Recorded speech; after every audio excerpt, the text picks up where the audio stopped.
Welcome everyone, Dylan Gemelli here today with a brand new video for you. So today we're going to talk about Trestolone, also known as MENT. But before we get into that, I have to reiterate that I am not a doctor. Anything I say in these videos is for your entertainment purposes only. What you do with this information is completely and utterly up to you, and I am not advising nor condoning you to use any of the things that we discuss in any way, shape, or form. So let's get into this one. I know a lot of people have been asking me to do this for quite a long time. So, I follow lists of topics that I get brought up to, a lot and asked to do. And this has always been on my list, so finally getting to it for everybody. Now, let's just do a little quick background on it, just briefly. Now, it's actually a derivative of nandrolone, which I'm sure some of you do know and some of you may be surprised to hear. Now, this is the base steroid in DECA. Its androgenic, estrogenic character is actually pretty similar to those of Trestolone and DECA. However, follow me here, it's a synthetic androgen, all right? And it's 10 times more potent than testosterone.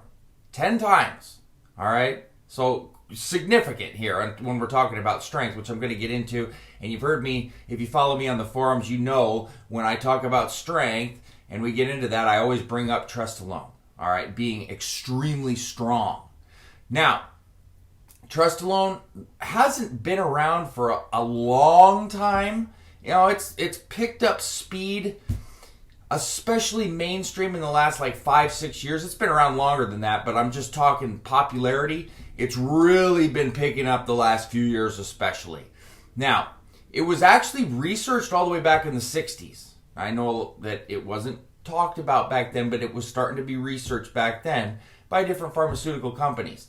Now, it was researched both as, possible hormone replacement therapy, which some people do actually use it for right now. I don't necessarily agree with that, but if we're just talking facts, some people do use it. And it was also researched as a male birth control drug. That's why a lot of times you'll see people saying they're using this as a male contraceptive, because it works extremely well in that manner. Now, although not really related to testosterone, Trestolone is the only steroid that is actually capable of sustaining normal male physiology in the complete absence of testosterone, including sexual functioning. So, quite interesting.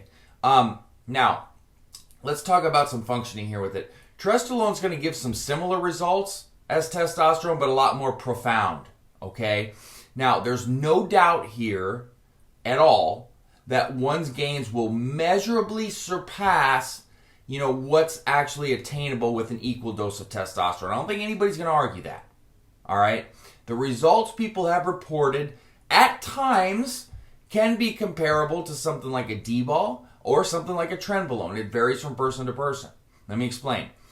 There's going to be a lot of bulk here, but there's going to be some water retention because Trestolone converts to estrogen at an extremely, and did I say extremely high rate?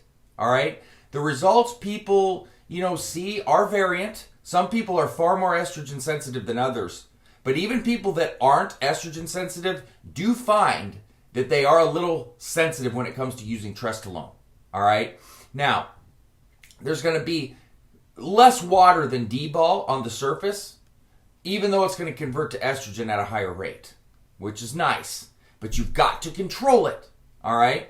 Now, people do report hard, fast gains, all right?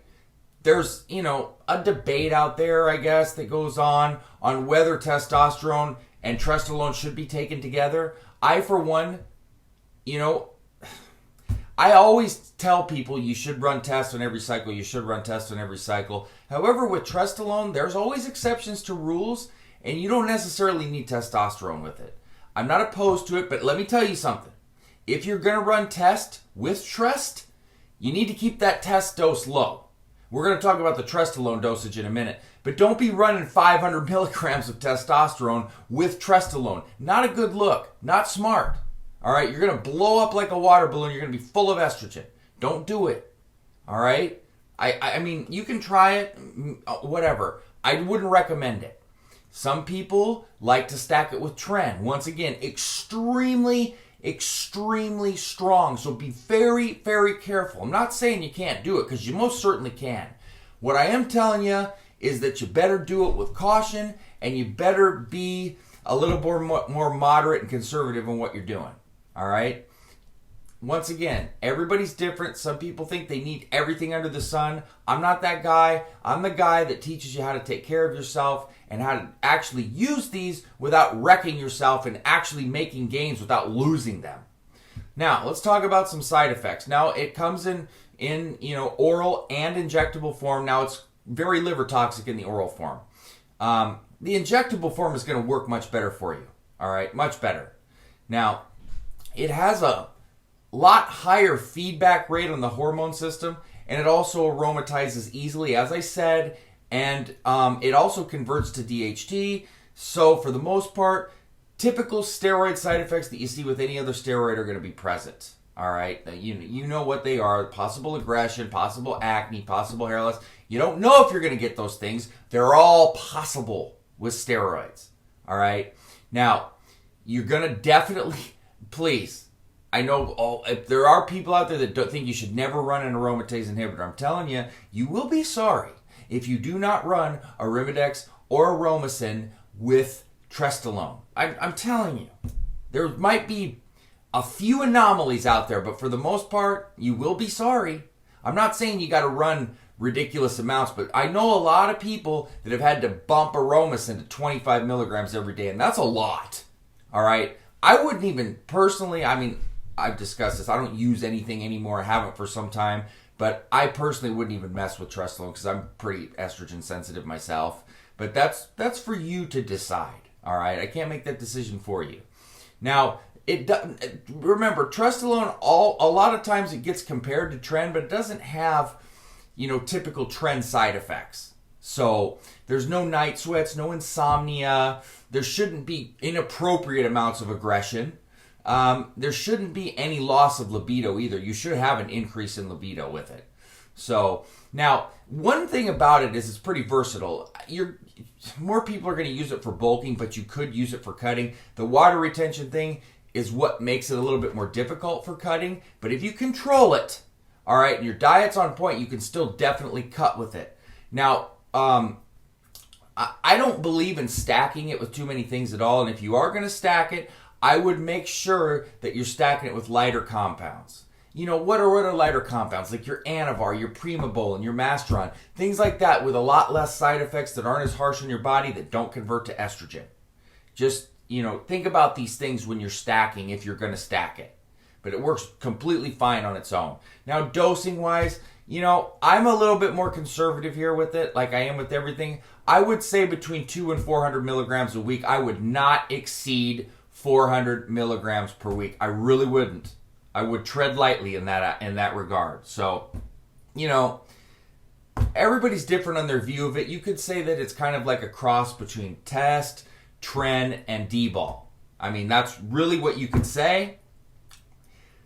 I definitely don't think it's like D-ball in the regard of all of the water weight and things of that nature, but there is going to be some water and a lot of size, so I can see the comparison there, and I can see the similarities with Tren and also with Test. It's going to do wonders for you, but it's not the safest thing out there. We're talking about steroids. What exactly is safe? But if you're rating them on a system, I'd say it's on the higher end of stronger, which means generally the stronger something that you run, the more side effects that you're going to encounter. If you Trestolone acetate, 6 to 8 weeks, that's plenty. But, and you definitely need a full post-cycle therapy with this, okay? It's categorized as a male contraceptive. So think about that, all right? So, that's really Trestolone in a nutshell for you. I wanted to make sure that I covered everything because I know there's a lot of people that are wanting information on it, and that's what I got for you. So, that being said, www.icearms.com/forums. I'm also in the Evolutionary Forum as well as the Elite Fitness Forum.